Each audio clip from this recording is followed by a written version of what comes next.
Do you need to translate your note into another language without leaving Samsung Note? Fortunately, your Samsung Galaxy S26 Ultra comes with Note Assist, allowing you to translate your note into different languages in just a few taps. Let me show you how.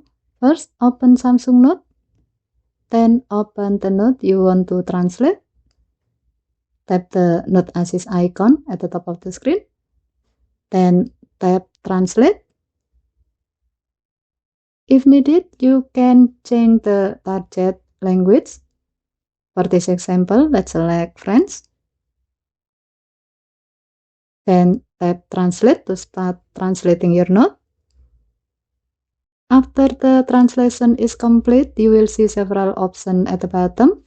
Tap Copy if you want to copy the translated note to your clipboard. Tap Replace if you want to replace the original note with a translated version.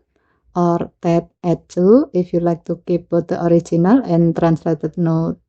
For this example, let's choose Add to, then New Note.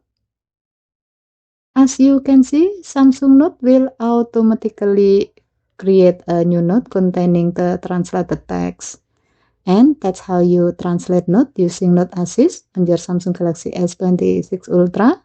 Whether you are learning a new language, communicating with someone overseas, or simply need a quick translation, this feature helps you translate your note without switching to another app. Okay, thank you for watching. Please help to like and subscribe. Have a nice day.